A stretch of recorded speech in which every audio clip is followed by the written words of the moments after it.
వి cardiac multi speciality hospital Kothapeta. Star శ్రేణి limited లో సభ్యత్వం పొందండి. మీకు చేసుకునే పొదుపుపై అత్యధిక వడ్డీ పొందండి. మీ గోల్డ్ పై అత్యధిక విలువలో ప్రజా ఫార్మసీ అనే మందుల షాపు మన గౌరవ మంత్రివర్యులు నాదెండ్ల మనోహర్ గారి చేతుల మీదుగా ఓపెన్ అయిందండి. ఇదిగో ప్రతి సామాన్యుడికి అందుబాటు ధరల్లో నాణ్యమైన మందులు ఇచ్చేస్తున్నారండి. మరి ఆర్డర్ ప్రకారం ఎలాంటి మందులైనా తెప్పించేస్తున్నారండి. రాత్రి 11:30 వరకు ఎప్పుడు తెరిచే ఉంచేస్తున్నారండి. ఇదిగో అల్లో గాంధీ చౌక్ లేదు, అక్కడ నెహ్రూ రోడ్లోనండి. ఇదిగో మర్చిపోండి, చాలా తక్కువ రేట్లకే నాణ్యమైన మందులు ఇచ్చేస్తున్నారు. ఉంటానండి మరి. గీతా జయంతి సందర్భంగా తెనాలి బుర్రిపాలెం రోడ్లోని శ్రీ వివేకానంద సెంట్రల్ స్కూల్లో భగవద్గీత పారాయణం జరిగింది. ఈ కార్యక్రమానికి ముఖ్య అతిథిగా శ్రీ భాస్కరానంద సరస్వతి ఇచ్చేశారు.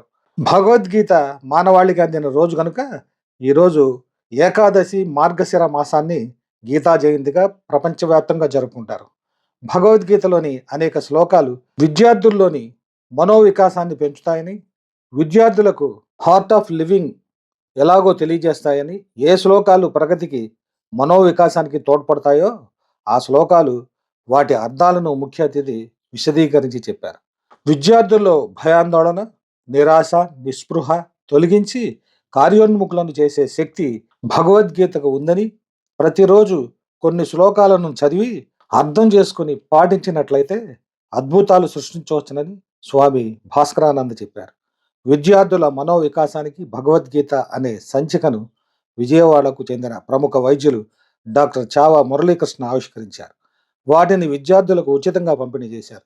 గీతా జయంతి సందర్భంగా ముందుగా విద్యార్థులు, ఉపాధ్యాయులు భగవద్గీత గ్రంథాలను శ్రీకృష్ణుని విగ్రహాలతో శోభాయాత్ర నిర్వహించారు. ఈ కార్యక్రమంలో వివేక విద్యా సంస్థల చైర్మన్ డాక్టర్ రావిపాటి వీరనారాయణ కార్యక్రమాన్ని పర్యవేక్షించగా, central school CEO Venkatram, principal, ఉపాధ్యాయులు మురళి, రాంబాబు, శివకుమార్, ఠాగూర్ పాల్గొన్నారు. వెంకటలక్ష్మి శిష్య బృందం శ్రీకృష్ణుని లీలలు, నృత్య రూపకాన్ని ప్రదర్శించారు.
ఆ లక్ష్యం అనేటువంటిది లేనిదే మనం ఏది సాధించలేమో. ఈ లక్ష్యం అనేది ముఖ్యం మనందరికీ కూడా. We have to keep one target in front of us every time. ఆ టార్గెట్స్ ఎలా ఉండాలి? మీకు మేలు చేసేదిలాగా ఉండాలి, మీ కుటుంబానికి మేలు చేసేదిలాగా ఉండాలి, అలాగే సమాజానికి ఉపయోగపడేలాగా ఉండాలి. అలాంటి నిర్ణయాలు మనం తీసుకోవాలి. ఎలా తీసుకోవాలి? It explain in Bhagavad Gita. అలాగే ధైర్యంగా జీవించాలి మనందరం కూడా, యూస్ఫుల్గా జీవించాలి మనందరం కూడా. అర్థవంతమైన జీవితం కావాలి, భయాలు లేకుండా జీవించాలి, ఆందోళన లేకుండా జీవించగలగాలి. ఎలా జీవించాలి? ఎలా మనం కనుక లైఫ్ స్టైల్ ఉంటే కనుక మనం హ్యాపీగా ఉండగలుగుతాం. It was explain here. And my dear student, I'm telling you, ఈ జీవితం అనేటువంటిది ఆనందం కోసం ఇచ్చాడు భగవంతుడు మనకి. We are very very lucky. ఈ 80 లక్షల జీవరాశులన్నింటిలో కూడా మనస్సు ఉన్నటువంటి ఏకైక జీవరాశి మనుషులు. కానీ ఆ మనస్సును సరిగా వాడుకోవడం తెలియటం లేదండి. ఇందులో వచ్చే ఆలోచన సక్రమంగా ఉంచే విధానం తెలియటం లేదండి. ఒక మనిషిలాగా జీవించాలంటే ఏం చేయాలో తెలియట్లేదండి. ఈ జీవరాశులన్నింటిలో కూడా ఒరే గొప్పమైన మనిషి నువ్వు, నీ కోసం ఈ ప్రపంచాన్ని నుంచి పంపిస్తాను ఇక్కడ, the whole universe is yours, మీదిది, యూజ్ ఇట్, వాడుకోండి బ్రహ్మాండంగా మీరు, అండ్ ఎంజాయ్ దిస్ లైఫ్ అని పంపించాడు భగవంతుడు మనల్ని ఇక్కడికి. How many of us know this? ఎప్పుడు పొద్దున్నే సాయం దాకా ఎప్పుడు బాధపడుతున్నాం తప్ప what ever he has given that we don't understand it. అలాగే గాల్లో వెళ్ళేటువంటి విమానాలు కనిపెట్టామండి మనం, జస్ట్ లైక్ అవర్ బర్డ్స్. చూసాను బర్డ్స్ మనం, పక్షులు పెంచుకుంటున్నాను, మేము ఎందుకు ఎక్కకూడదు అని విమానం కనిపెట్టాడు మనిషి. అలాగే ఎక్కడ అమెరికాలో ఉన్నటువంటి వాళ్ళు ఎవరో చూడాలనుకున్నాం మనం. Let us understand this point my dear students. అలాంటి పవర్ చెప్తుంది భగవద్గీత, అలాంటి టీచింగ్స్ ఇస్తుంది Bhagavad Gita. It's not a simple thing.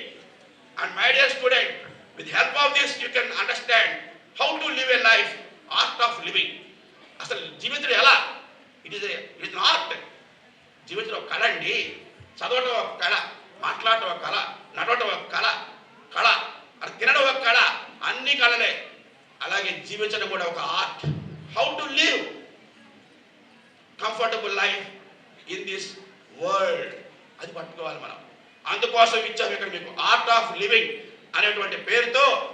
అసలు స్పష్టంగా ఆలోచించడం ఎట్లా, లక్ష్యంపై దృష్టి పెట్టడం ఎట్లా, బ్యాలెన్స్గా ఉండటం ఎట్లా, చేసే పని కంటిన్యూస్ చేయడం ఎట్లా. చేసే పని కంటిన్యూస్ చేయాలి, చదవాలి. ఇప్పుడు మీరు కంటిన్యూస్ చేయాలి. అది మార్నింగ్ ఈవినింగ్ ప్లాన్ ఉండాలి, చక్కగా టైం టేబుల్ వేసుకోవాలి మనం. How to do